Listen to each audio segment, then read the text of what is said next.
All right, well, thanks for coming out. My name is Kevin Hansen. I'm the VP of Sales at Luxul.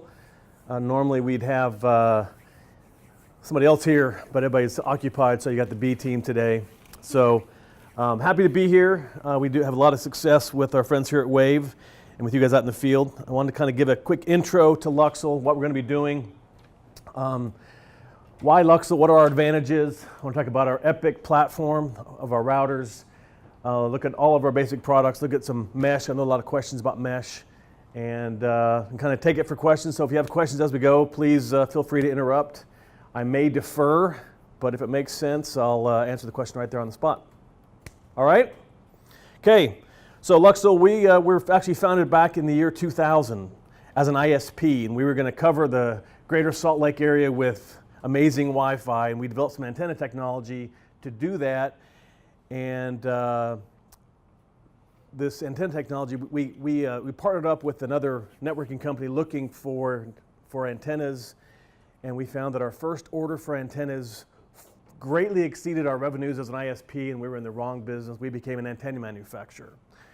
And then we stumbled across some CEDIA back in 2008, 2009, and now we've kind of spun off our antenna business, and we are now focused on networking for the custom integration space.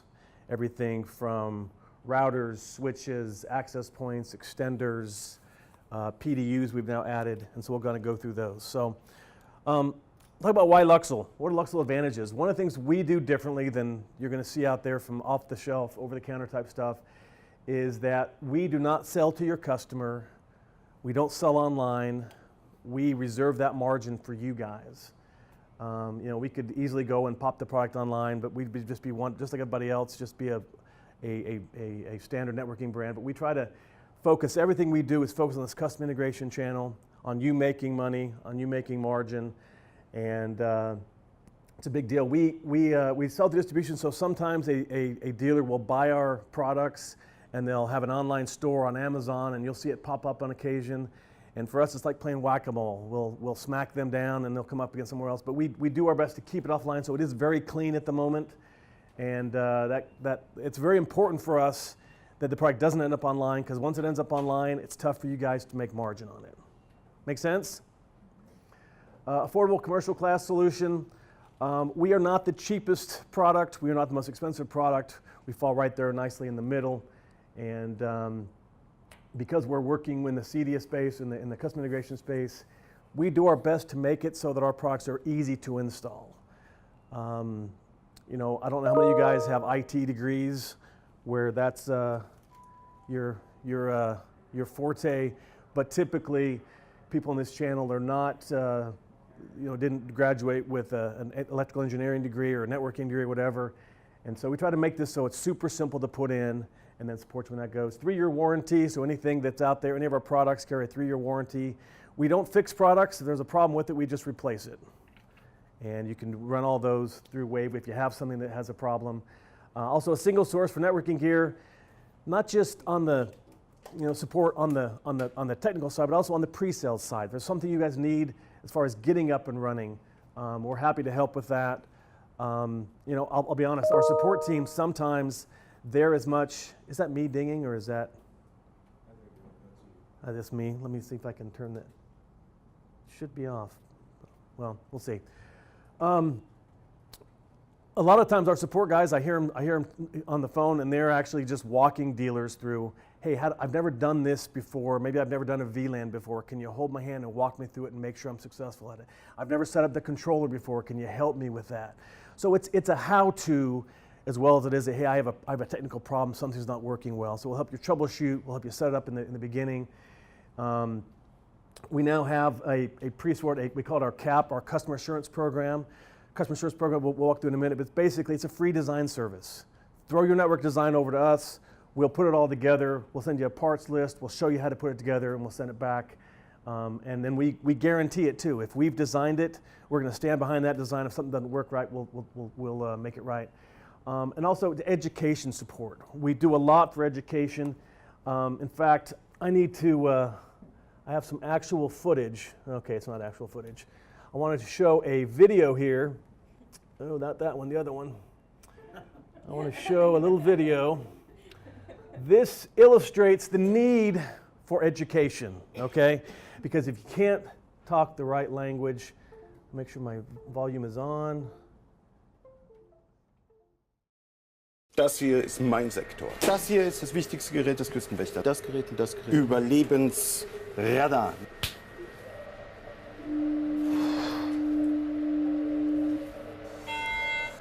Mayday, Mayday. Hello, can you hear us? Can you hear us? Can you... Over. We are sinking. We are sinking. Hello? This is the German Coast Guard. We are sinking. We're sinking. What are you thinking about?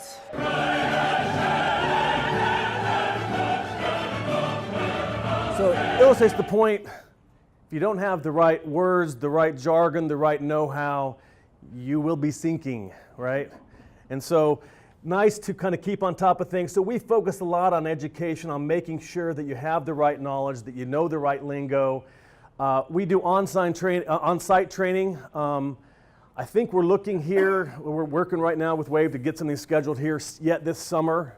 Our on-site training is typically, we send our trainers down and they'll hit all the branches in Texas typically in a week.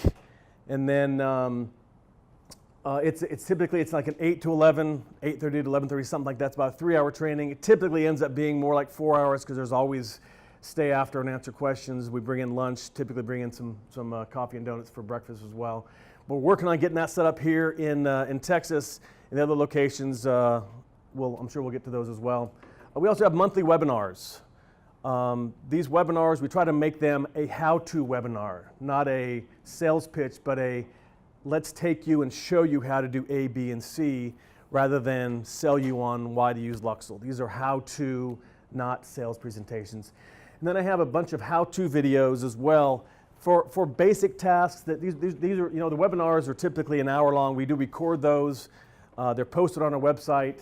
And then the how-to videos also, they're typically a shorter version. I think I have some samples of that. If you go to our dealer portal, it's up here in the corner. That's where you get all this information. You get our recorded webinars, you get the PowerPoints, you get the how-to videos. I think the next slide is actually a how-to video. These are my networking courses. So an IP networking basics, a wireless networking basics, controller, remote access, VLANs, etc. So we have about 7 or 8 webinars that we do on a rolling basis. But you can always come and look at these on demand as well, where you can pause them, you can sort them. I've had people that are trying to do VLANs, and they'll actually come and they'll open up the VLAN webinar on their phone, take it on site when they're setting up the VLAN to make sure they get all the steps right. So it is some self-paced that way. You don't have to worry about that. Real nice things. And then we do have these how-to videos. These how-to videos are not long. They're typically 2 to 5 minutes at the most. And they're some of these, you know, how to set up a static IP address on Windows 10. I mean, it's stuff that isn't really Luxul, but if you don't know how to do it, then you run into problems because you have to know how to do these things sometimes working with IP. Okay? So we do focus a lot on that. We invest a lot in that. The stuff we teach is typically not Luxul specific, meaning the beauty of networking is it's standards based. So yeah, you could use somebody else's product to do this. We train you though, as if you're using ours. We do use our equipment to train on, so that does make sense. Customer assurance program. I'll talk briefly about that. Here's a free design service. People always wonder, how many access points do I need? What's the answer? Well, 20. That's a great answer. 20. Sold. It's well, how big is the place? What are the building materials? What's the shape? How many floors? All these things come into play. And so we have a questionnaire online on our website that asks you these questions. It gets the square footage, gets the layout. We have you attach blueprints. But basically throw all that design over to us. We'll design the Wi-Fi. Here's how many access points you need. Here's the router we recommend. Oh, you need this many switches. How many VLANs you're going to use? We can kind of design all that stuff for you. We then put it in a nice proposal. We give it back to you, and it's actually something you can put your logo on, and you can then provide to your customer as here's what you can expect with the network. Okay? Free service. And if we design the Wi-Fi and you've given us all the information and we under-design it, under-spec it, you can tell us we made a mistake and we're going to send you the additional access points for free. I mean, this is something we're going to stand by. It's not just, we're not just going to guess about it. We're going to put some time into it. If we've done something incorrectly, then we are going to stand behind the design and make sure things are right. Okay? Has anybody used this? I can tell you, one of my best dealers probably from 5 years ago, I was working with them and I asked him, how are you guys so successful? And he says, well, you know, when we first started, I sent you a design and you put everything on the paper, you delivered it to me, and we implemented it and it worked. And I got another job and I sent it over to you. And so we've been doing this for years and years. We just now made a formalized program of it, but it does really work. It allows you to offload that to us, and then we stand behind the design and make sure you got everything covered. All right? Personal use program. Who has amazing Wi-Fi in their house? Okay, we want you all to have amazing Wi-Fi in your house. So we have a PUP program, personal use program, whether it's for your office or for your home. It's a not for resale program. It's for everything we have. It is limited. We try to curb the amount of abuse you can use with the program. But it allows you to go in and test our products, to demo them, to show them. It's 50% off of dealer price, which is 71% off of MSRP. It's available to you and all of your employees. It is only available through Luxul, so that's the one time you're going to buy from us. Otherwise, you're going to buy everything from Wave. But it's a great way of getting the product, understanding its capabilities, and being able to kind of vouch for it, because you've seen how it works in your own showroom or in your own residence. So if you don't have Luxul currently and you want to get it in your house, send an email to sales@luxul.com and reference the PUP, P-U-P program. Okay? And I apologize for that dinging. That is my email telling me I have email. In fact, do you want to pause it for a second? I'll close my... Let me just close this.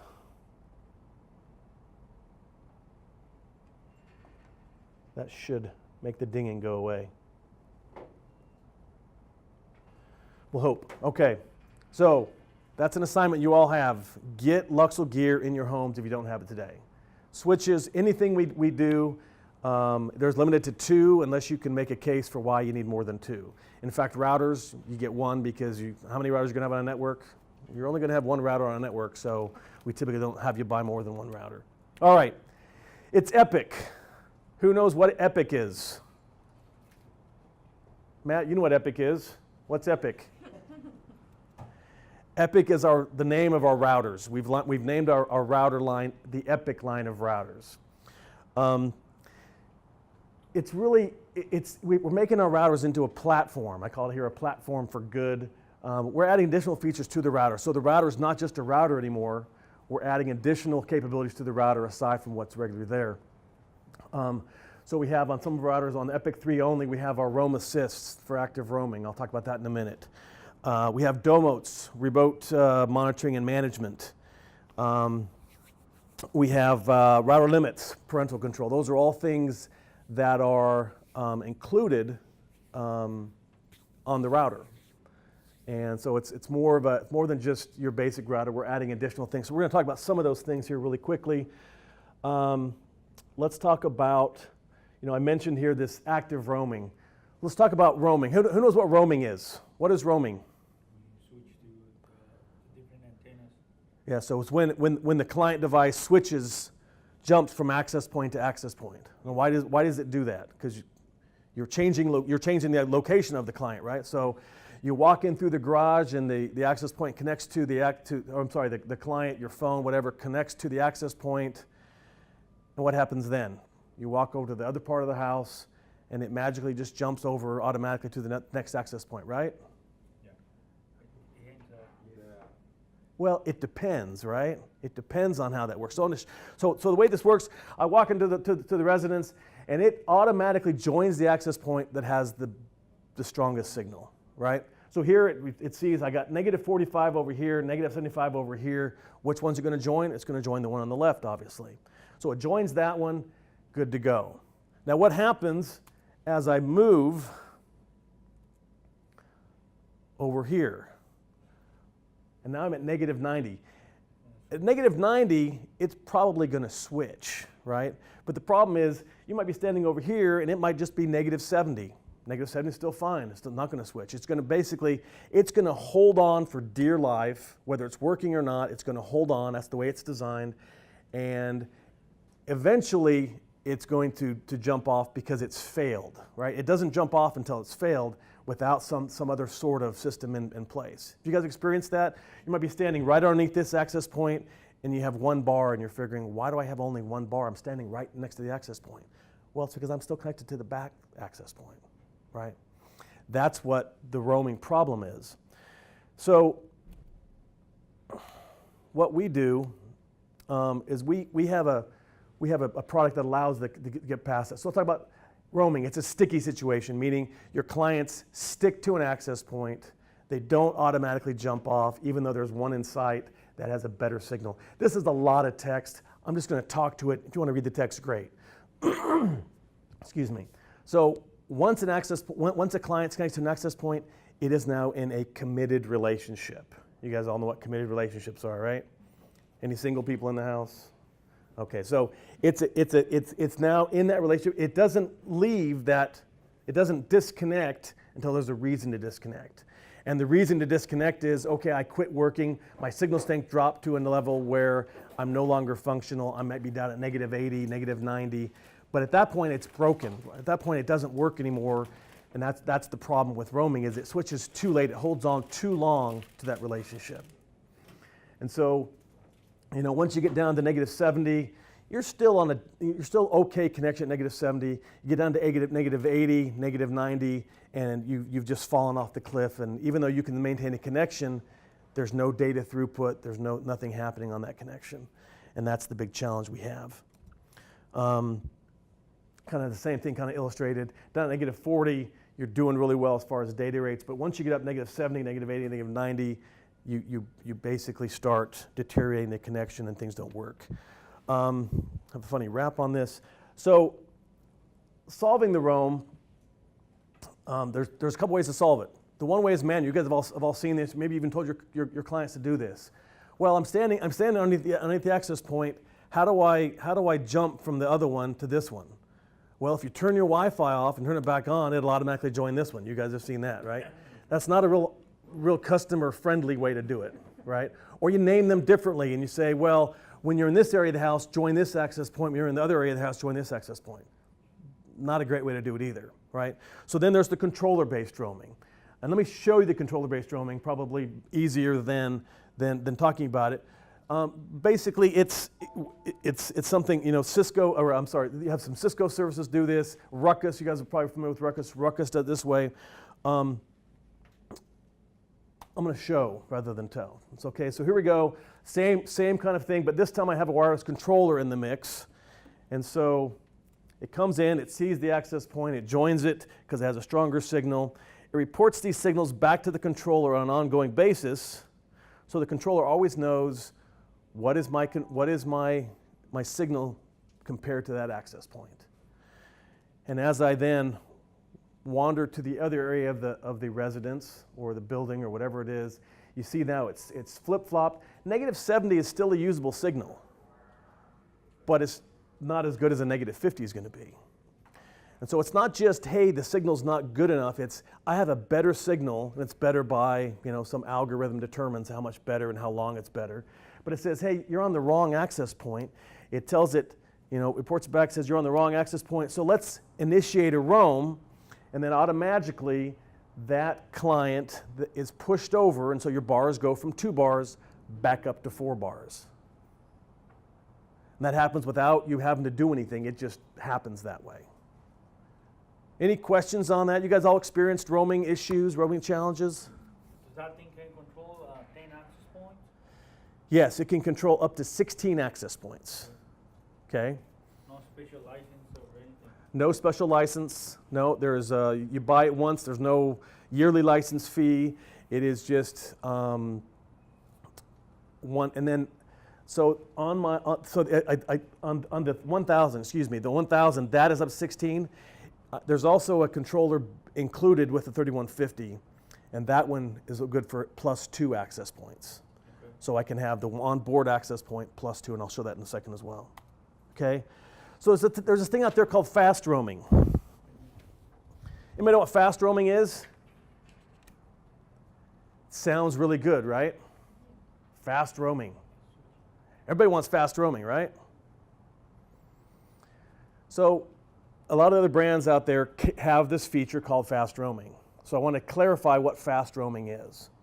And you can go Google fast roaming. You don't believe me, you'll get an article here from Network Computing that you can kind of read all about fast roaming. Fast roaming is once the client decides to roam, then it'll roam more quickly because I've stored the keys, and so the authentication process takes less time. What's the problem with roaming? Is it the reauthentication piece? It's the stickiness. It's that it's stuck on an access point. That's the challenge with roaming. Fast roaming doesn't do anything at all to solve the problem of stickiness. It's still a client decision. The client decides, the client meaning the device decides it's time to roam. Oh, we're going to help you roam faster. So it's solving a problem that isn't really there. The problem is it's stuck to the access point, and that's what the controller fixes. Fast roaming just makes it reauthenticate faster once it has already decided to roam. Any questions on that? I'm going over it really quickly, but you see this out there. You see it from other brands out there. There's a nice little. If you go to SnapAV's website, they'll talk about fast roaming and how it allows things to roam.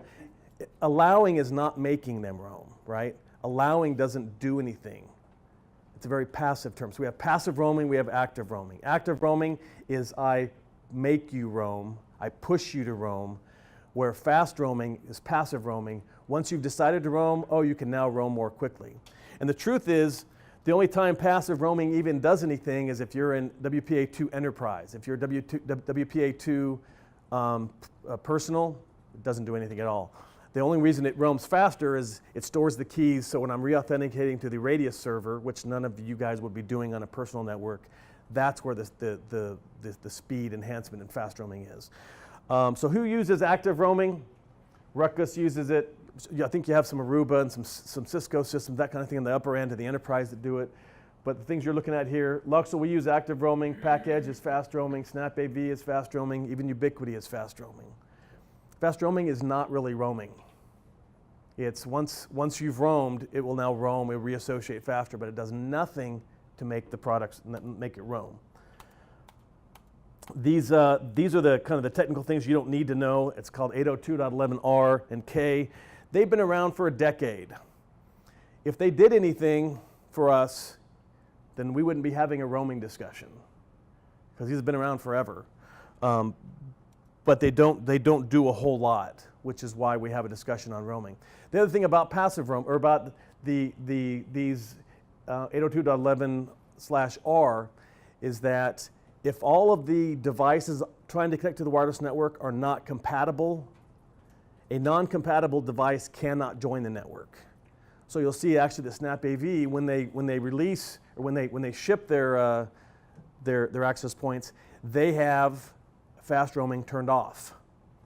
It's a marketing play is really all it is, because you turn it on and that Samsung TV that you're going to join wirelessly, by the way, don't join it wirelessly, join it with a wire, right? That's the better way to do it. But if you have to do something wirelessly, if it's not 802.11r compliant, you can't join the network, because that's the way the spec works. Okay, summary. Roaming is a problem of sticky clients. Ruckus Zone Director, Luxul Wi-Fi, we use something called active roaming that unsticks clients so that they can roam freely. Fast roaming used by Snap, PackEdge, Ubiquiti, a lot of others. It really does not do anything to make the roam happen. It's a marketing play. It's all it is. Okay. Other thing, people think, well, it's mesh. Meshing and roaming is the same thing. Meshing has absolutely zero to do with roaming. Meshing is about connectivity. It has nothing to do with handoffs between access points.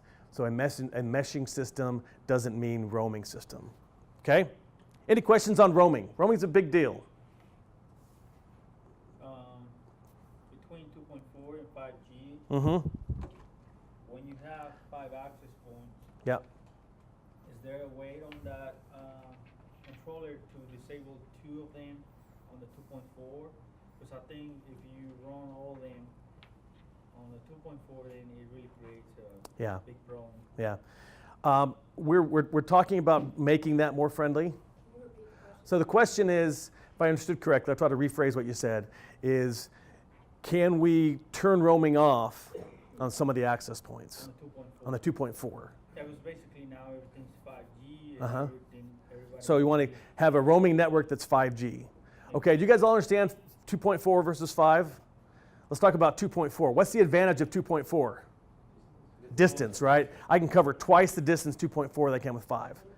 So what's the disadvantage of 5 then? Is it doesn't go as far. It doesn't penetrate walls as well either, right? So it's a more of a near technology versus something that you can go from distance. Okay. So what does that mean if I want to have a roaming network with 5 gigahertz? What does that mean I have to do? I'm probably going to have to put in twice the number of access points so that I have an overlap with my access points. So when we do our training, when we come in here and do a training, we'll talk about how do I do a site survey? How do I know where to put the access points? How do I know, if I have enough overlap? What it basically means is if I'm standing in the middle of the 2 access points, I want to be able to see each access point at a dB rating, signal strength of better than -65 on my phone. If I'm better than -65 on my phone, I know I can have a good transition. There's enough overlap there. So if I'm looking at 5 gigahertz, that means I'm going to have, they're going to be a little closer because they don't go as far. So I'm going to have twice the number of access points, but I have a blazing fast network now because 5 gigahertz, while it doesn't go as far, it carries a lot more data. It's very fast. Data rates are double and triple and quadruple what 2.4 are, right? So the way I get around that is I can actually just turn off 2.4, or, and it's interesting in our company, we have discussion on which, and some people prefer it one way, some another way. There's no exact, here's how to do it. Yeah. I'll give you my version of the right way to do it, and Brandon would give you a different Brandon version of doing it. I would either turn off the 2.4, or I would probably just name them differently. Name one, Smith House 2.4, one Smith House 5. Yeah. And then I would never associate the products that I don't want to go to 2.4, I would never associate them on the 2.4 SSID. That way they're always on 5. So, but then 3 out of 5, then they will probably have to be not on the controller, right? Because the controller is going to be doing every time the 2.4 and the 5G. So I will have to have 3 of them not going into the controller or 2 of them with the 2.4 off. And Yeah. that was still giving me a good handoff with the 5G. As long as I have an overlap in 5G, it will stay on 5G. Especially a lot of the devices they prefer 5G. Yeah. I know a lot of dealers, what they do, they actually don't use 5G for roaming, because that means they have to have more access points. They use 5G for streaming and those sorts of things. Yeah. And they just say, hey, I'm going to make my 2.4 be my roaming network. If I'm getting 100 megabits per second on my phone, that's probably enough for everything I'm doing on a phone. It's not like I'm streaming 4K content on my phone. So there's different ways of doing that. There's no one way that says here's the best way to do this. But to do 5, you got to have closer in access points. Just make sure there's an overlap between them. Because if there's no overlap, it doesn't have any place to roam to, and it's just going to be stuck on that access point. And then some people they say, I'm just going to have my roaming network for my mobile devices. I'm going to have it all be on 2.4. That way I can have less access points, and it's more seamless transition, but I don't get quite the data rates. Yeah. But if there's some specific challenges you have, email us at sales@luxul.com. We'll design that for you. We'll kind of coach you through that specific job and make sure that it meets your needs. We are looking at ways of maybe taking things off of the controller. So there are some things you don't ever want to roam. Yeah, I think there's some things. Yeah, there's some things like the Savant light switches. We want them to be off of the controller so they don't roam because they're not moving. So, Ring doorbells are the same. Yeah. So there are some, there's a ticket in our system to say let's make that change so that I don't have to, or so I can exclude things from roaming, which is a nice way to do it. But that's not here. That's probably next year. Okay. Okay. Any other questions about roaming? You guys have roaming all figured out, all solved. All of your places are working perfectly with no roaming issues. Is there a practical application, like say you're streaming music from one to another, Mm-hmm. like difference between fast and active, I guess? Yeah. So the question was, what was your question again? The So question. if you're streaming music, AirPlay. Yeah. and you go So if you're using AirPlay, if you're going, what are the disadvantages or advantages, or what's the right way to do that? Typically with those, there is a buffer. Again, when you're transitioning here, it's a 30 millisecond jump. It happens very, very quickly. It's basically up and down. You can't bat your eyes that quickly. So you should not see the spinning wheel of death. It should just buffer, have enough of a buffer where it's not going to miss a beat. That should work much better. Okay? When do I use a controller? Pretty much anytime I have more than one access point, I now have a handoff issue. If I have 5 access points, I have 5 handoff issues or more. But anytime I have more than one, and we love to cover a place with one, right? That's the easy way to do it. And sometimes you can, and it's crazy. Down here in Texas, I get crazy reports back of, man, I put one of these 1510s in a 10,000 square foot house and it covered the whole house. It happens, but I can't really tell you it's going to happen every time. So typically you're going to put about every 3,000 feet, you're going to have an access point. Okay? And as soon as you have more than one, you now have a challenge with roaming. Okay, who in here knows DOMOTZ? One hand, 2 hands. Okay. What is DOMOTZ? Remote monitoring and management. What is it for? Well, the whole point of DOMOTZ, and I'll probably show you this rather than tell you about it. Who in here knows Fing? Maybe you guys know Fing. Yeah. So Fing, DOMOTZ owns Fing. And what's the value of that? If you guys have ever used Fing, Fing has discovered worldwide about 9 billion devices, billion with a B. So it's very good at finding things, at knowing what they are, at categorizing them. And what that does is, the way you set up DOMOTZ, I think I have that here on the slide, is basically you plug it in, and when you plug it in, you go away for about 15 minutes and you come back and it will have mapped out your entire network. It'll know what's there, what's up, what's down, and it will now start monitoring. The setup is very, very slick, very, very easy. It involves very little data entry or typing because it just knows what, it knows what's what and it categorizes it appropriately. I'm going to show you what it looks like. Different things it does here. You're looking at power management, alerts. Forget all that. Let me just show you. I'm going to pull up my browser, see if I can get in and show you my DOMOTZ.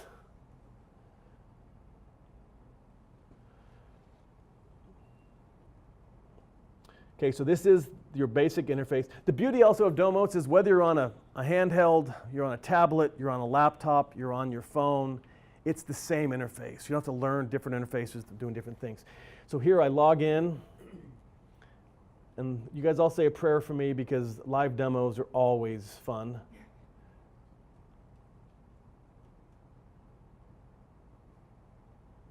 Okay, go to my web app. Oops, you guys saw there was a demo mode there.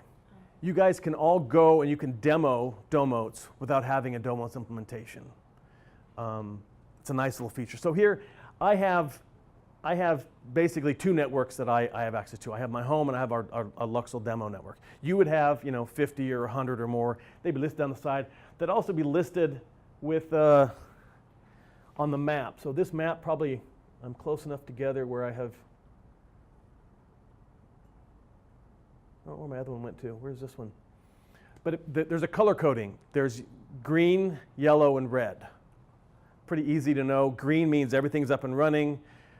Yellow means there's something that's not quite perfect. Red means the network is down. So the beauty of this map view is you might have a pocket of customers, they're all down. Well, maybe it's because the ISP is out in there, or the power outage in that area or something. So that map view can be something that's very nice. It shows you where all the jobs are. Let's go look at my Luxul demo network. So you notice here I have my important devices. Important is probably not the best word for that. My phone is very important. If I lose my phone, my life is over. But my phone's going to be on and off the network all the time because I'm leaving the home or whatever. So important really is for my network to be up and running, what are my important things that I want to track and know immediately? And this is where that color coding comes in, that green, yellow, and red. If all of my important devices are up, it's green. If there's one or more that's down, it's yellow. If the whole system's down, it's red. That's where the color coding is taken off. It's taken off these important devices. So here's a list of all of my devices on the network. Basically, you see here, has a nice little Luxul logo, so we know it's a Luxul product. This is a third-party product. It's not a Luxul product, but we have tight integration with these guys, and they're also doing integration with lots of other vendors out there to make sure that they get all the data they need. So I have my router, my switch, my PDU, another switch, controller kit, et cetera, log-around camera. Everything that's on the network is then listed. So the first bit I get from this, I get information. That's important to know what's on the network. Is it up? Is it down? That right there is worth the product. But that's just probably the first thing you get. What I really want to know is, did something go down?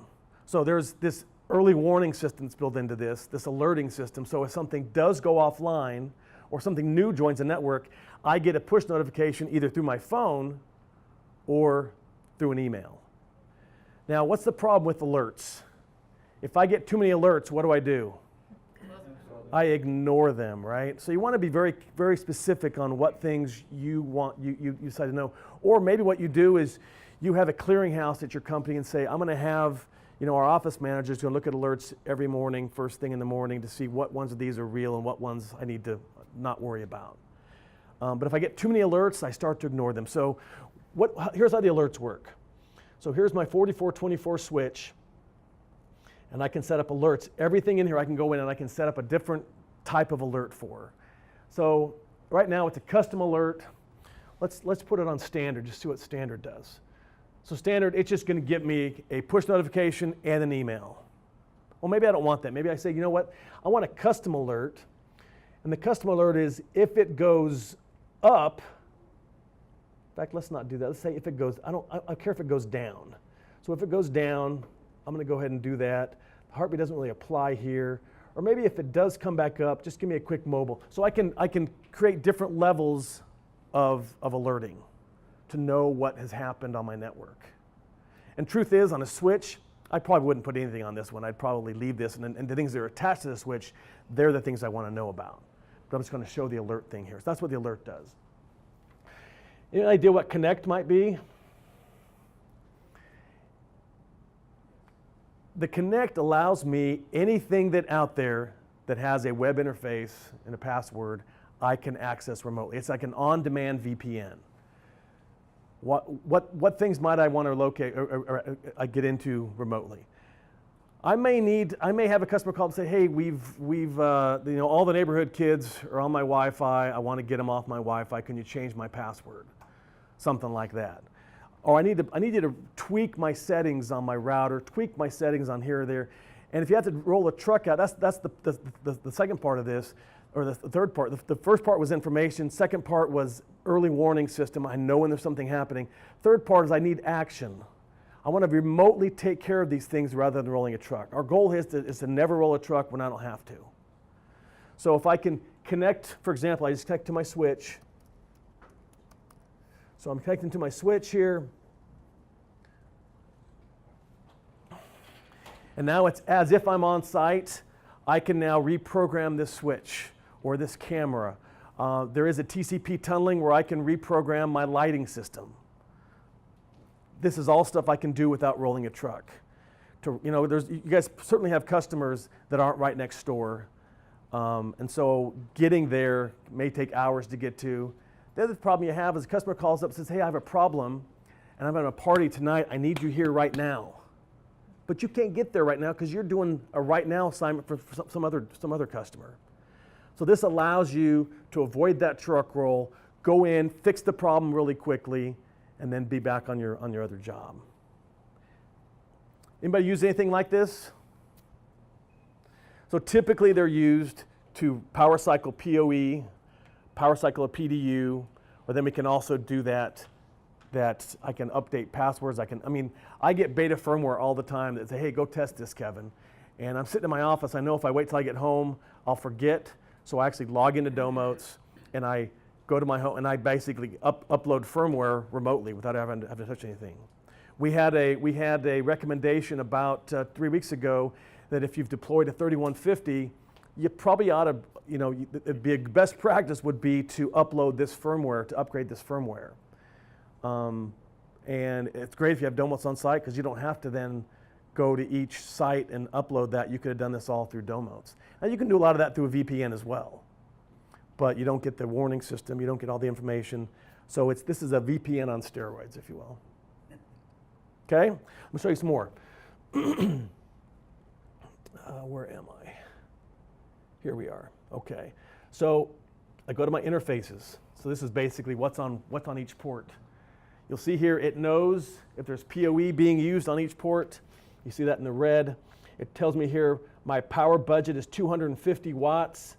My consumed power is 11 watts. So I still have plenty of power to use. And if I go down, this is a very large switch. This is actually a stack switch. So the first switch is really not much on it. The second switch, do you guys know what a stack switch is?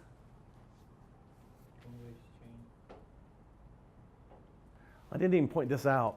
So these are two 4424s. Stacking a switch does not just mean I'm physically stacking them on top of each other. It means that they are a single IP address and they're a single management console. So when I log into them, I'm treating that as one switch. I don't have to program two switches. I can basically program them as one switch. Okay? Any Just Add Power users in here? That's one of the areas where it makes sense for us to have a stack switch because when you need more and more ports, Just Add Power requires you to have them stacked so that basically they're acting as a single switch. The stacking cable between those two, it's also a 10 gig stack so that I'm pushing 10 gig between those switches rather than just a single gig. Okay? So my second switch there that I'm showing you here, if you look at, it's a 24 port switch. Here I am on port 33. You can see that port 33, I have an IC real-time camera. I have another Legrand camera here. And let's say that a customer says, hey, my picture froze, it's not working. Well, you can tell your customer to go into the rack, go to port 15, and do you guys do that? Do you guys tell your customers to do that? Please say no, right? What you would do instead is you'd pull this up and you'd say, hey, let's power cycle that. Let's go ahead and turn it off. So I just turn that camera off, and then once it registers as being off, I can go back in and turn it on, and I've just power cycled that camera from across the country. There's real power in that I don't have to roll that truck to go. The other thing I might see here, somewhere here I have a PDU. Do I have a question? I thought I heard. Let's look at my PDU. So if I go to my PDU 16,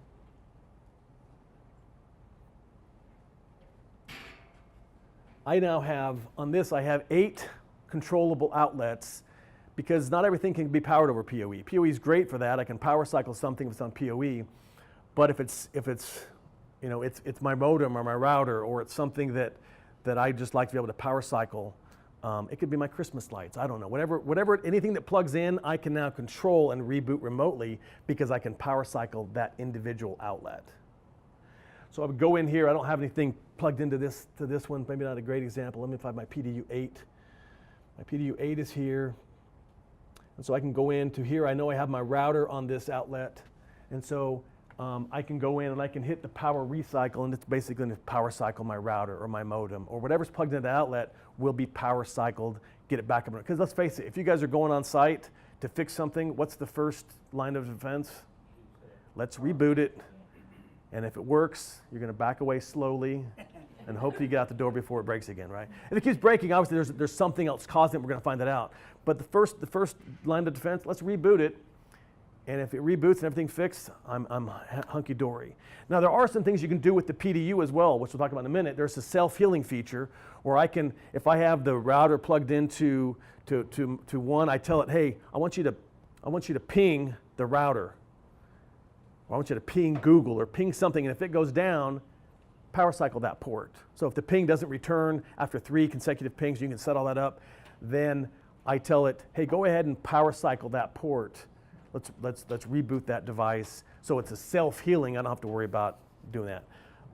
Also, if you're using Savant or another control system, we have drivers for those where you can basically schedule and say, hey, every morning at 2 a.m., I want to reboot my system. You can schedule that as well through one of the systems here. On the PoE, can you do that through the switches? Not yet. As far as scheduling? No, as far as power cycling and Oh, absolutely. at the port. Yes. So you can VPN in, or if you have access to the interface, if you're local, yeah, you can go in and just power cycle that individual port. The PoE port. Yeah, the question I understood was, can I power cycle an individual port on a switch, a PoE switch, rather than through DOMOTZ? Yeah. Yeah, you can do that, absolutely. So I could do the same thing here using a VPN, going to the switch, and going to that port and turning the power off, turning it back on. You can do that. And all the PoE switches? Or just All of managed PoE switches. Okay. If they're unmanaged, no. Yeah. If they're a managed PoE switch with an interface, yes, you can. Okay? All right. There are some other things that gives you history, gives you this kind of things. Let me just look really quick. Some of the things it does. It'll actually run a speed test every 6 hours, so that gives you some history, so that you know, for some reason no past data here, but it basically gives you ongoing, yes, your customer calls up and says, hey, my internet's really slow today. You go out and you can run this speed test in DOMOTZ and say, yeah, it is slow. Let's see what's going on. It may be an ISP thing, or it's something in your network, and you can kind of do some troubleshooting with that. Customer management. So there is an app for the customer. That app is called Violet.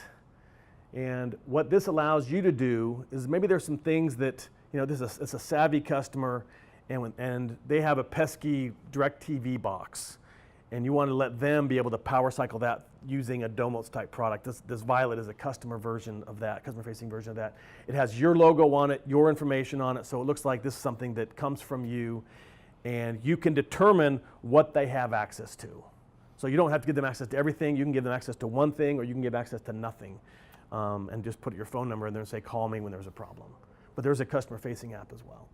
Is it free, the app for them, and the service? I believe it is now. There was a time it was paid for. I think now it's part of the standard program. And for us, do you know the monthly charge? Or? Yeah, so let me get to that in 2 seconds. Okay, reports and logging, collaboration. So one of the really cool things here, I'll show you on my network in my home, is I can go to manufacturer support. So what this is, I'm on site, or maybe I'm remote, I'm troubleshooting, I can't figure out what is going on. I have a network problem, I'm going to call Luxul on support.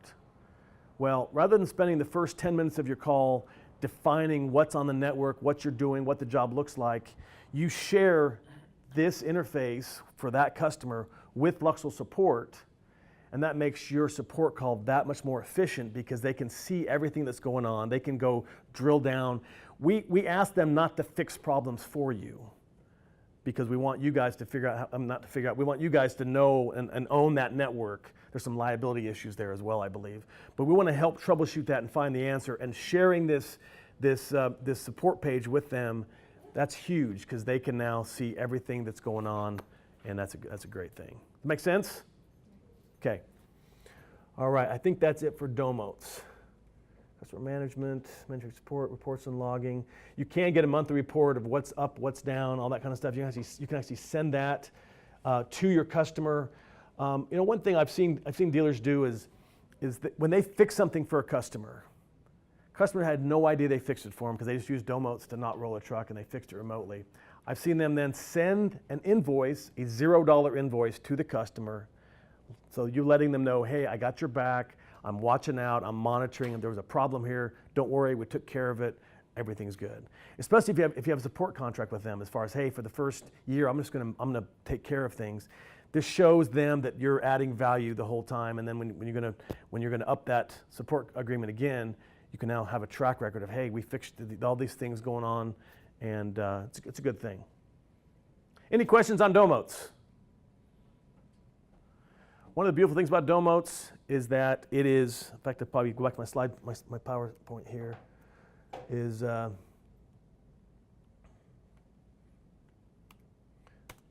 right. So the installation, like I said, you're going to power it on, come back 15 minutes, everything's already there. It'll automatically update the firmware.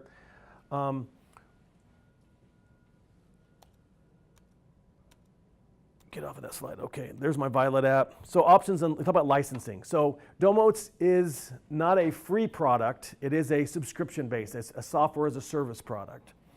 So there's different ways of buying it. The one way to buy it, you buy the DOMOTZ box. If you're using one of our routers, then you don't need the box. It's now embedded on our Epic 5, Epic 4, and Epic 3.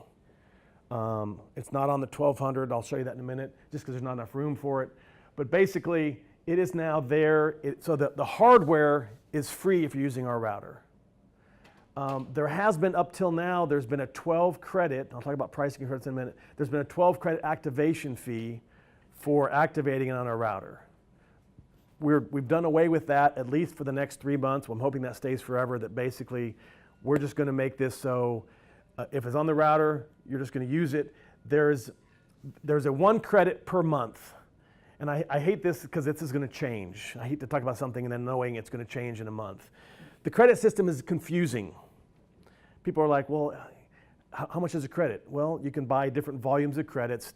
I buy bigger volumes, I get less price. So it's as much as $6 a month, which it probably isn't because you're probably not going to buy 1 credit at a time. So typically it's between about $4.50 a month and $3 a month. And that gives you that month of service per site. A lot of our dealers, they just opt to go $199 lifetime license. You buy it from store.luxul.com, and it's applied once, and I never have to worry about it again. Some dealers prefer to do it that way because they don't have to worry about credits and worry about licensing and so forth. Per network, yes. Okay. So basically, it's a lifetime for that router. And when it dies? When you upgrade it to something else, I'm going to say it depends. I don't know. The question was, what happens when the router goes away? There's a little bit of fuzziness there. If the router dies because it's a technical problem, yeah, we're gonna transfer the license. If you decide, well, I'm gonna put a different router in here, then the router is going to, that license expires. For the app, I know Thing has a problem now where it doesn't show MAC addresses. It has the same issue with this one, where it doesn't show MAC addresses using MAC or... I don't know the answer. So the question for you guys out there in the field is, there's a problem with Fing showing MAC addresses? I'm not intimately familiar with that. I know there is a problem there. I think it was actually an iOS problem more than it was an Android. It didn't show DOMOTZ does show the MAC address. DOMOTZ does show the MAC address of the items that are on there. Okay. So sorry, Holly? I was just going to say, can you repeat that? Yeah, so the question was, there's some issue with DOMOTZ not showing. You're using, what platform are you using, Matt? Well, I'm using... Is that Android or is iPhone? But I'm seeing the app of Yeah. DOMOTZ report Okay. the MAC addresses that are on the network. Yeah. But So that's Windows or that's a Windows that's phone? iOS. No, this is... Oh. That's this iOS. is an iOS phone, but I'm opening the app of DOMOTZ to see what's on the network there, and it is showing the MAC addresses. What you're talking specifically about is the limitation of iOS, that Apple has removed the MAC addresses from devices for iOS seeing those MAC addresses on a network. With DOMOTZ, it's seeing those because it's not running iOS. Yeah. So if you notice here on the screen, it does show it there. Okay. So if those of you guys out in the field, there's some question there about DOMOTZ showing the MAC addresses, and one of our participants here in the class has it on their phone, their iOS, and they're seeing it no problem. Here on the on the webinar and web interface where you are seeing them. So I know there's an issue there. There's some question. I don't know what it is exactly. So I appreciate the question. I don't know exactly what the answer is, but it seems right now at least we're showing the MAC addresses of these things through DOMOTZ. So That's good. okay, let's jump back in. All right, we did the demo. Who in here has used router limits? You were trying? Router limits is a very cool product that is a free add-on on our routers. There's been some confusion because in the past they charged for things. As of about 6 months ago, this is now a free service that allows you to limit, or allows the parent now, the homeowner, the network owner, to manage screen time, to do content filtering, to track browsing history, device level control, meaning I can set up different profiles for different groups. I can say all the kids are in one group, everything else is a different group, or parents a different group, or me as the owner, I can be in my own group, whatever. But I can limit screen time. So I've talked to parents who use this, that it's dinner time, get off the Xbox and come to dinner, and they can just say pause the internet, and they're up to dinner much more quickly. So you get some control back in the hands of the parents, or it is parental control, but there is also business applications for this as well, that allows them to limit screen time. I can say, hey, every night at 10 o'clock, Xbox goes off or internet goes off, right? So this allows that. It's a free system. What I advise you to do is every time you have a router, at least enable it. You don't have to set it up. They can set it up. And the reason I enable it is because there is an RMR component with this. What happens is they get very familiar with the fact that I can now, as a homeowner, as a parent, I can limit my kids what they get to see, when they get to see it.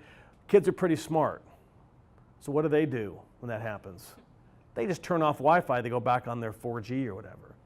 So there is an app for Android and for iOS that you can then have installed on the phone. It is a paid-for app. I think it's $5 to $8 a month, I don't remember which. And now you can apply those same settings to the phone. And an iOS, they won't let you lock the phone down, but what they will do is if the kid then just says, well, I'll just uninstall the app, do what I want to do, and then reinstall the app, parents get a little message that say, hey, this kid just uninstalled this app. And so it gives you some control over the phone time as well as the Wi-Fi time. Make sense? Free, very configurable. You can set it up, they can configure it, you can configure it. There's an RMR component if they do upgrade to the reason I say to register that account with you is that the parents later decide to come back and pay that RMR charge, that subscription charge, you get credit for it, even if you had nothing to do with the fact that you just set it up and then they'd come back later and did it. So it makes sense just to at least enable it, doesn't hurt anything, and it's a nice thing to get some control back. If you're a parent, you can understand that that's a big deal. So it's really not free? It is. The phone app is free. I'm sorry, everything but the phone app is free. Yeah. So on the network, on the laptops, on the Xbox, on the home network, on home Wi-Fi, on whatever, that is free. So I was setting up actually one of those yesterday, and I went to the router limits, and it prompted me to go and create an account, an account. Whenever I went to the account, and there was a tab all the way on the top, and it said that I needed to pay something, and if you don't do that, then you don't. Did you go to pro.routerlimits.com? Yeah. It actually wasn't free. Yeah, well, that's because it is a free thing. So there's something let's get with them and figure out what's happening there, because it should be free. Now that was on our router. Yeah, it should be free. So we'll have to go figure out what's happening there. Okay. All right. So that's kind of some of the things we do a little differently. You know, some of the value adds we offer: education, margin, the remote monitoring, router limits. I don't make a dime off of these products, off of the router limits and of DOMOTZ. We have them there as a value add for our hardware. It helps me sell more hardware, adds more value to you, more value to us. It's a really nice thing. but it's not my product. It's a third-party product. We're very closely ingrained with these other companies. It's adding value, and that's what we look to do, is add value wherever we can, whether it's in training or in products or features, whatever. Now I'm going to talk about products in general, just kind of go through the different products. The XWR 3150. So that's the product right here. And a lot of custom integrators, this isn't the way we do business in the custom integration market for some people. The wireless router is not the way we do it. For some it is. We sell lots of these. We sell lots of the wired. It just depends on the job sometimes, maybe the size of the job. The beautiful thing about this product, especially for your own homes, is it allows you to test the router, the access point, what kind of coverage am I getting. It is a high-powered access point, approaching 1,000 milliwatts, so at 1 watt. It has a 4-port switch on the back. It has DOMOTZ Pro on it. It has router limits. It also has that controller. Remember I talked about the roaming controller? This has a +2 controller. What I mean by +2 is I can add 2 additional access points to this one, where before we talked about the controller itself, I can have 16 access points. This is a onboard 1 plus 2 more, so a total of 3. Now I can cover a pretty good sized place with our access points with the high power and 3 total access points. So it's a great product for your own homes. It's a great product for that smaller job. It's really more, some people are all about making the rack, and I have wired routers and I have a wired controller. It's just different ways of doing things. But great little product. It is the latest and greatest. It's Wave 2, multi-user MIMO, if that means anything to you. It is a 4x4. Do you guys know what MIMO is? It's also, some people call it MIMO. MIMO, multiple in, multiple out. What does it tell me? It tells me how many antennas I have. It's something that came about with 802.11n, and what multiple antennas let me do is take that data package, and if I have 3 antennas, I cut it in thirds, and I can now simultaneously send all 3 packets, and so I'm 3 times as fast than I am with a 1x1. So a 1x1, 2x2, 3x3, 4x4, they get faster as they go. So more antennas means more speed, except if I have a 3x3 and I'm using my client's a 1x1, all I'm using of that 3x3 is a 1x1. So it's lowest common denominator, because I have to have those same number of antennas on the receiving end to grab those packets, put them back together again, and enjoy that speed. Make sense? So this is a 4x4. You don't see client devices out there that are 4x4 yet. There may be something, but I really don't know what would be a 4x4. You do have, like this laptop's a 3x3. Typically phones are a 1x1 or a 2x2, and sometimes you'll never know because they hide it so well and they don't put it in the specs. But that's a limiting factor. You can have a 4x4 and great speed, but if your client only has a 1x1, you're never going to see more than about 40 megabits per second on 2.4 and maybe 100 megabits on 5 gigahertz. Okay? We then have its little brother, which is the 1200. This is the product that primarily I sell to builders. So if you're working with builders that are very cost sensitive, this is maybe a great way to go. Builders love the fact that you have router limits on there. It has a controller, it has router limits. It does not have DOMOTZ on there. We've had some builders say, I want DOMOTZ on there because I want to have ongoing service. For that, you need 3150. But this is a nice little product to go, and it gives you that router limits. Again, they're selling to new homeowners who are all about, family typically, and so they like that router limits on there. It's a 2x2, so just really quick back on the MIMO thing. With 5 gigahertz, typically you can count on about 150 megabits per second per antenna. Okay, that's not guaranteed. That's a roundabout number. Don't look at, this is a 1200, meaning you can get 1200, 1.2 gigabits per second across this. If you're in a lab doing unidirectional, doing everything perfect, you can get that. Meaning this is a made up number the industry goes with. The real numbers, the real experience is going to be somewhere to a half or a third of that number that you see published. Okay, so on 2.4, you get about 40 megabits per antenna, and on 5 gigahertz, you get about 150, plus or minus. Again, it's not a guarantee. That's typically what you'll see if everything's working really well. That's not, so that is the kind of the max you'll see. You won't see that in every job. Do you have a question back here? Is the range the same? Is the range the same? So on the 3150, this is a full 1 watt access point. So yeah, I get great range out of this one. The 1200 is a little less power.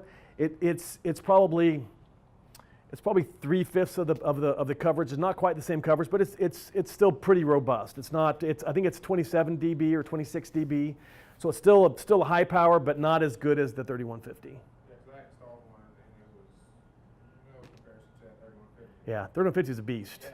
Oh, Yeah. So the comment to you guys out there in the field is, does the 1200 cover the same as the 3150? And the answer, as I just said, is it's a little lower powered, still has good coverage, but not the great coverage you're going to see with 3150.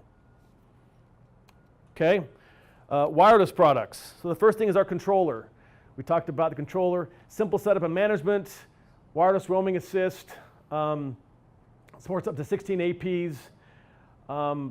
So there's really two things I'm going to do with this controller. The first one we talked about already was the roaming. It's going to manage the handoff. It's going to make the handoff happen. It's active. It pushes the handoff so that it happens as you're wandering, as the client is moving in an environment. The second thing it does is it is a management system for those APs. So if I'm deploying a single access point, what do? I plug it in. I go to 192.168.0. Whatever the number is. And I then give it an SSID, give it a password, all that fun stuff. And if I have another one, I go to the next, do the same thing again. I type in 192.168.0. I probably fat finger something and I got the wrong SSID or the wrong password or something happens. So this makes it so I do all that job one time. So I set up the access point. Basically, I set up the profile here on the controller. And then the controller automatically associates with those access points. There's a wizard you walk through, super easy wizard. In fact, I've had people come back and say, that's all you have to do? And it's like, yeah, it's really easy. In fact, the next version I'm hoping is going to be even easier. What we're looking at next is auto add. So if I plug in an access point, it automatically gets deployed. I don't have to associate it. I just plug it in and it deploys. Not here yet, but that's coming. So basically, it pushes out that config to all those access points. The other advantage is, let's say there's a firmware upgrade. The controller, you can manage that centrally versus having to go to each access point. Or maybe I want to upgrade, I want to change the SSID or change the password or whatever. That is now all centrally managed, so it's much more efficient. So we're starting to get more and more to commercial projects where I need more and more access points. You'll see this fall, CD will announce another version of this that manages an increased number of access points. I don't have the number yet. And in those commercial accounts, it's really not about roaming, it's about management. It's about, I got to deploy all these, I have to manage all these. Roaming is really not an issue in a hotel or someplace like that. So you'll see some things happen there, but it's about management and about roaming. Now the controller on the 3150 and the 1200, same technology, deployed slightly different, and again, I can only add 2 access points to that. I can't add the 16. Please, question in the back. So on the routers that don't have the access points built inside of them, like the 4500 Right. thing, Uh-huh. and this is, I'm just trying to get it for you Yeah. for your Luxul. Yeah. But this is, on the pamphlet, it says it has a built-in controller, but when I guess, what is the answer? It does not have a built-in controller. Yeah. So the question is, do any of our Epic routers, the Epic 4, Epic 5, include the controller? They do not include the controller. So if there's some, will that ever happen? I can't tell you if it'll ever happen.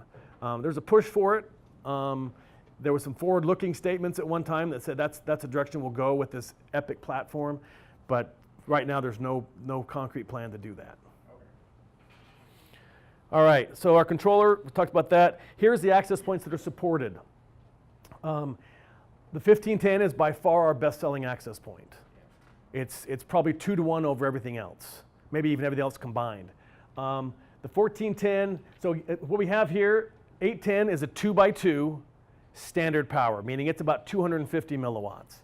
The 1410 is a high power 1 watt access point, also 2x2. So coverage is great, it's better than the 810. And then the 1510, 1410, same footprint, same coverage, but I'm going to get more speed out of the XAP 1510. At CD, we'll be announcing the next generation. Sit tight for that one. The XAP 1230, the honest truth is the 1230 is kind of a legacy product. It still has an application. The application there is it is heat tolerant. So if I have a barn, I have someplace, an attic, someplace I cannot get cooled because the others are rated to about 104 degrees, that's rated to about 150 degrees. So when I have that application that's a high heat environment, I can put the 1230 in there and it'll survive that. We have what I call our easy bake oven in our testing office, where we basically bake that, put data through it, and I think it's rated to about 160 degrees. It's not the fastest, it's just about heat tolerance. The 1240 is non-dual band, same as the 1230. 1230 and 1240 are both single band N, so they're 2.4 N. Where the 1440 is then the outdoor version of the 1410. So it's a 2x2. It is a high power, so I can get great coverage. People ask, how far can I go? How much can I cover? The outdoor access points, they are directional. So they're pushing all of that power at about a 70-degree beam width out the front of those, okay? So I can get out from, anecdotal data from dealers who have used this. They're getting out as much as about a quarter mile on their laptop and maintaining connectivity. The honest truth is, what's your typical need? It's a couple hundred feet, right? I need to cover the pool area, I need to cover the back 9, whatever it is, I don't know. But typically, people are very happy with the coverage they get out of this. And with the 1440 now, it's an AC product, so your speed there is really killer. You're getting 500 meg across there if all things align, okay? Coverage-wise, what can you expect? It's always, it just depends. Anything I say here has an asterisk by it that says your results, your mileage will vary, because it's impossible to say in a typical environment. I mean, I've put one of these 1510s in one of these trampoline parks. You see those big trampoline parks, big warehouse, all kinds of space for signal to flow, and we put it in a 40,000 square foot one, and they were just happy as could be because it covered the whole thing. But you get in that warehouse and now start putting racks to the ceiling, and that changes things because all that obstruction creates an obstruction for that signal. So if I go into we typically say a 3 to 5,000 square foot home. We probably say more 3, but oftentimes we get 5 out of my 1 watt versions, my 1510, 1410, and then the 810s probably somewhere 2 to 3 to 4,000 square feet.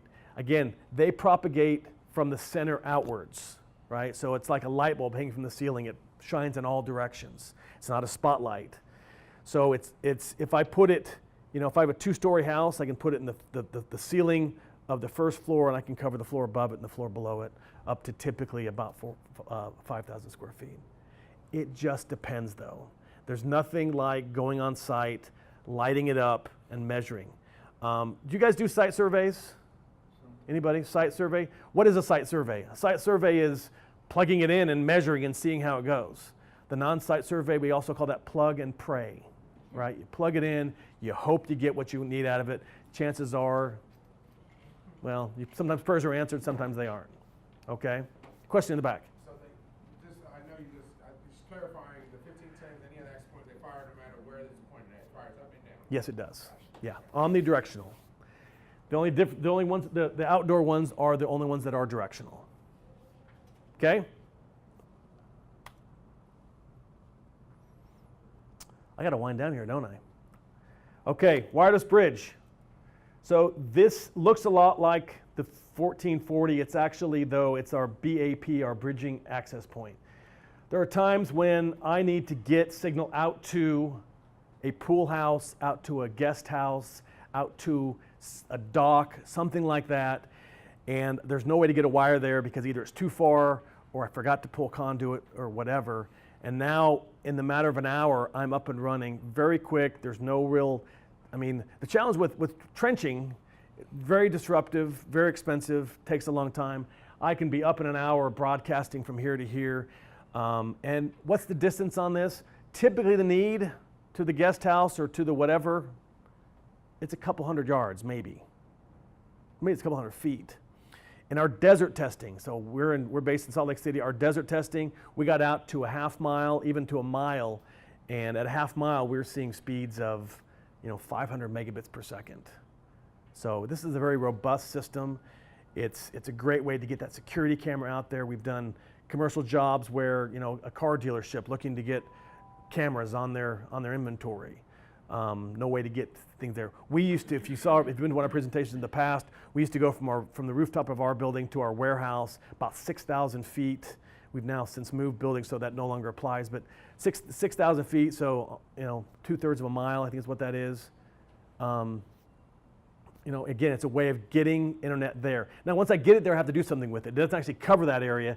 It's like dropping a wire over the air, and I get it from A to B, and now once I get it to B, now I plug it into a switch, plug it into an access point or whatever, and I can now provide networking service to that location. Okay? It is also a point to multi-point. So again, I have a 70-degree beam width, so if there's a second location I want to attach to, I can do that as well. Now, can I go through trees? Or do I need line of sight? What does line of sight mean? Yeah, it doesn't mean, well, if the wind blows just right, it blows that branch out. I mean, line of sight really is I have massive amounts of sight. I can see it. I get elevation. That also helps. Now, does that mean it won't work if it's non-line of sight? Well, it just depends, right? There's times when there's a tree in the way. Can I get through a tree? Maybe. Can I get through a grove of trees? No. There's a difference. So when we have people call in and they say, hey, I want to see if this will work, we'll pull up Google Earth and we'll go look at the map and say, yeah, that's not going to work. Or from what we can see, yeah, it's going to work. But it's about line of sight. But even with, near line of sight, sometimes it will work. It just depends on the project. I've had people shoot through a construction trailer before. So here's our looks very much like the 1440, same enclosure, different application. It is not controller compatible. So it's a standalone. It's a different chipset. It does not work on the controller. Okay? We also sell it in a kit, which is just 2 of them. They're pre-configured. Wired routers. We only have 2 of these. And we have the 4500 or the Epic 4 and the Epic 5. The features identical. The one difference of the 4 and the 5 is the 5 will give you WAN to LAN speeds of 1 gigabit, where the Epic 4, you're topping out at about 700. So if you have a client that has a gigabit network or will soon be getting a gigabit network, you definitely want to go Epic 5. So I have fiber to my home and I have a gig up and down. I'm never there to use it, but it's there for you guys to go use, I guess. I don't know. So with that, I was getting about 730 megabits with the Epic 4, and I was getting about 930, which is all they were giving me. So it wasn't a full 1,000. That's because I wasn't getting a full 1,000. I was getting 900 and something. So you can get a full WAN to LAN speed. With the 3150, you're about 700 as well. I think the official spec is 600, but it's the same chip as the 45. And then the 1200, you're going to top out somewhere probably at about 500. So the IS, to get that high speed plan, you need a high speed router as well. Again, they have DOMOTZ embedded. They have router limits embedded. They do not have the controller embedded. Please, in the back. So since every provider is going to gig, is there going to be a router that has the access point on the side of it that's going to go to a gig? To get that gig speed is very expensive, very tough. That's why this is a little premium price. It's a different chipset called Cavium. I wouldn't say never. We'll get there, I'm sure. But today, you're topping out about 700 with the wired with the 3150. Okay. They also have multi-WAN or dual WAN. Who knows what multi-WAN or dual WAN is? It means I can have more than one ISP. Why would I ever want more than one ISP? You have redundancy and failover in case one of them fails. You can also use it to get more bandwidth. Let's say you're in a rural area where your best plan is 25 megabits. I've had this, in fact, the example I had was 8 megabits. That's all they had was 8 megabits. That was a screaming fast for rural Idaho at the time. And they were trying to do a women's dormitory. And so they could take that 8 and they had multi-WAN. They could do up to 4 of those plans. So 4, same ISP, so there's no real failover because if one of them goes down, they're probably all going down.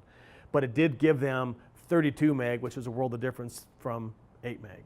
So you can aggregate the bandwidth as well through using multi-WAN. But it's really more there for redundancy, so if something goes down, I'm still up. Because you have that customer that can't afford to be down, doesn't want to be down, they'll pay extra for the ISP to make sure they're never down. And it's basically automatically load balancing. It'll just use both of them simultaneously. You can configure it to say, hey, this one's a data plan. I want that for failover only. I want everything to go over this ISP unless it fails, then I want it to fail over to the secondary network. You just plug both of them in and it does its thing by itself? No Yeah. configuration is different? You go configure the router, whether it's PPOE or what, but yeah, you don't have to do any, you don't have to tell it, hey, it'll see there's 2 plugged in. Wow. Okay. Yeah. I have my AV series of switches, and we are winding down. I thought I wouldn't take this long, but I'm long-winded. AV switches, put the ports on the back, great stuff, right?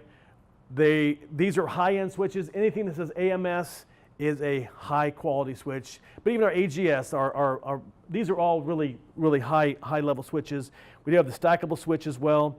If you're doing IP security, big jobs there. One thing we do differently on ours, we always have a +2, meaning I have 8 PoE ports +2, so that I can use all 8 for cameras, +2 to get back to the network, or 16 +2 to get back to the network.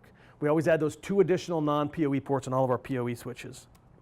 I do have the behemoths, the 52 ports. These are 48 ports of PoE, 740 watts of total power, killer power for that. One is stackable, one is not. Here's that stacked view, which again, you can have up to 16 switches stacked, acting as a single switch. Really high-end stuff. Talked about AV over IP. It's a big conversation these days. A lot of different manufacturers are going that way, and we're supporting all those manufacturers in the way they do it. I think here the big one is probably Just Add Power. We're on their big approved list. We're very closely with them. Lastly, PDUs. Really quickly, talking about PDUs. The whole point of the PDUs, as we showed in DOMOTZ, is let's avoid that truck roll by either using self-healing or by remotely power cycling that device is plugged into the PDU. 3 different versions. I have my 16 port, my 8 port, and my 2 port. I hate this picture of the 16 port because you can't really see how it works. It is a vertical product. It goes in the back of the rack. The form factor is wonderful. I've seen some others out there from one of our competitors. It's about a 4x4. It just doesn't fit in the rack. Or this fits very nicely in the rack. I will tell you, it's optimized for mid-Atlantic racks as far as for installing, but there is a bracket to install those others as well. 16 total outlets, 8 controllable outlets. The PDU-8 is a 1U rack mount. It has then all 8 controllable outlets. And then the small form factor here with the 2 outlets, it's for some place, some edge of the network for managing there. Do you know the amps for those devices? How many amps can handle? I do not. Or it's mainly for like a small device, like a cable box? I'd have to go look at the specs. I don't know that closely. It is not for power conditioning and all that. It is for power cycling, and it doesn't have, it's not there to be a power conditioner, that kind of thing. It is there more for power cycling than for anything else. Okay, so we're out of time, so we're not going to talk about mesh today. Talk about mesh some other time. But there's a lot of talk about mesh. There's great marketing behind mesh. I think the main thing with mesh is the convenience of mesh is they have a great app for installation. You'll see the Luxul app launch hopefully July, August of this year. We're trying to approximate that same ease of use. We'll start out with an app for our 3150 and 1200 and adding access points. Just again, trying to make it super easy. With the mesh system, typically you're going to cover about 1,000 feet per mesh node. You can throw one of my routers in and cover 3,000 to 5,000 square feet, one and done versus the mesh. Again, it's a great DIY product, great marketing behind it. A lot of customers are asking for it because the marketing's so good. But when you're connecting these via Wi-Fi, there is a limit on how much speed you're going to get out of that. Because you're then funneling all that information back through all those access points back to that head unit, and that creates a drag. So if you're wiring, if you have a smart TV, are you typically putting them on Wi-Fi or are you wiring them? typically wire them, I hope, because you're streaming and you need that bandwidth. It's the same concept. You could put those TVs on Wi-Fi and cross your fingers and hope it's enough.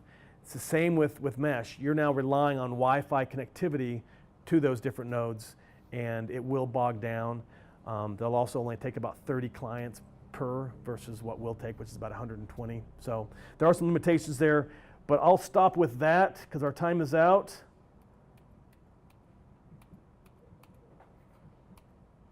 So, was there any questions that came in that we needed to answer, or are we good? We're good. We're good? We're good from the other branches. Okay. Any questions from you guys? I would invite you to participate in our PUP program for your own homes. PUP personal use program, 50% off a dealer cost for use in your showroom or in your own residence. Just send an email to sales@luxul.com, reference PUP, and enjoy that stuff for your own selves. Because once you have it in your own homes, you see what it does. It makes you more comfortable putting it out there in jobs. And it also just allows you to test things, outfit your showroom for customers, etc. Oh, wow. Okay? Any other questions, comments? All right, sorry I had to rush to at the end there. It's always tough to know how to pace these things. But any questions? Kevin.hansen@luxul.com is my email address. Easier is just sales@luxul.com. I get that as well.